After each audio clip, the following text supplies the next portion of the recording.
Tonight, Africa is a continent of contrast, political upheaval, economic rivalry, cultural breakthroughs, and sporting passion, all shaping the story of our times. This is the African News Update on Top Accolade News. The headlines. South Africa's ANC admits deep crisis as it pledges reform ahead of 2026 elections. Kenya outpaces Nigeria in private sector growth. DR Congo confirms 2025 cobalt export quotas. Ghana hits back with deportations after Israelis detained its citizens.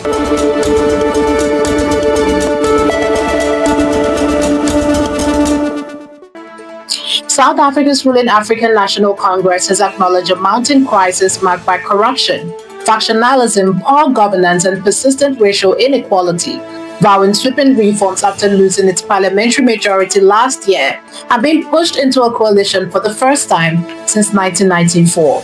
Wrapping up a strategy conference in Johannesburg, party leaders admitted the apartheid colonial political economy remains largely intact and warned the movement is at a fork in the road, even as President Cyril Ramaphosa urged renewed integrity and preparation for a decisive 2026 municipal poll. From political crossroads to economic ones, the region's growth story is shifting rapidly. Kenya has overtaken Nigeria as Africa's fastest growing private sector economy, with its Purchasing Managers Index surging to 55.0 in November, its highest in 5 years, while Nigeria recorded 53.6 and Uganda 53.8, according to S&P Global. The East African nation's growth was driven by rising new business volumes, successful product launches, improved supplier delivery time, and easing inflation, whereas Nigeria's expansion, though positive, was constrained by persistent cost pressures, FX volatility, and high logistical expenses.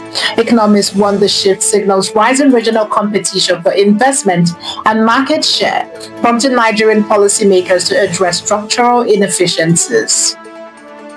Speaking of Africa's global role, natural resources continue to shape the continent's influence and global markets.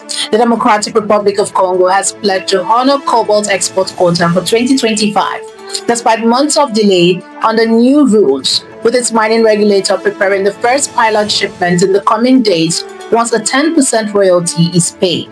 The quota is introduced in October to curb oversupply and stabilize prices, allocate 18,125 metric tons for the fourth quarter, and cap annual export at 96,600 tons from 2026, with major producers receiving the largest share, while 10% is held for a strategic reserve, prompting analysts to warn that transparency and clarity on the stockpile are essential to avoid market disruption.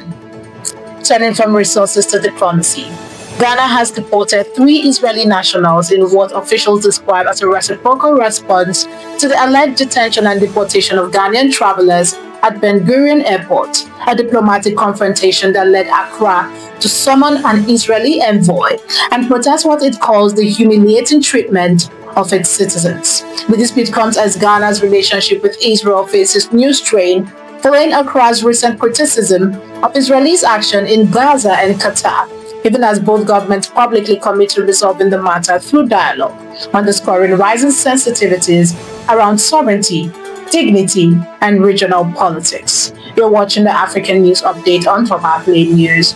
Do stay with us. Still to come.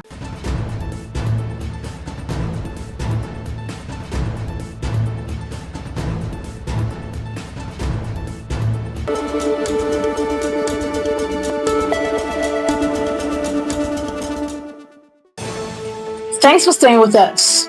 Somalia's Defense Minister Ahmed Moalem Fiki has rejected repeated insults by US President Donald Trump, who at a Pennsylvania rally called Somalis filthy, dirty, disgusting, reading with crime, and accused them of piracy, saying Somalis are resilient and hardworking despite decades of adversity. Moalem urged Trump to focus on domestic issues rather than denigrating other nations, while expressing gratitude for US military support against Al-Qaeda-linked militants. The software power of African creativity is taking center stage globally. Nollywood filmmaker and actress Omoni Eboli has been named Nigeria's top YouTube creator for 2025, After an extraordinary year in which she released over 30 films, including a blockbuster Loving Every Word, which amassed 30 million views, and its sequel with 18 million. Other releases drew multi-million viewership, highlighting her consistency and storytelling prowess. Her ability to connect with global audiences has significantly boosted Nollywood's visibility on YouTube, sparking renewed interest in Nigerian cinema and reshaping how films are consumed online. While industry watchers say her success is setting new benchmark for what filmmakers can achieve on digital streaming platforms. This digital rise also creates deep social friction as old values meet new platforms. Ethiopian police have detained 6 TikTok influencers, accusing them of promoting behavior that undermines public morality after they appeared in what authorities deem indecent attire at a public event, a move that has divided the public between free expression advocates and conservatives defending cultural norms.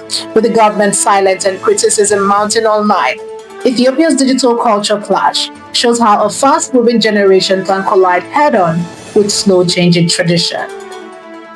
Finally, to the world stage of sports. FIFA has released the official ticket prices for Ghana's 2026 World Cup group fixtures, revealing that supporters will need at least $140 to watch the Black Stars opening match against Panama, with costs rising to a minimum of $220 for the high-stakes showdown with England and $180 for the group finale against Croatia.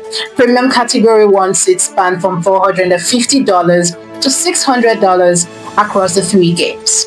The pricing breakdown based on the 11th December 2025 exchange rate give fans a clearer sense of the financial commitment required to chair the team in North America next year, though many argue the cost may limit attendance for ordinary supporters.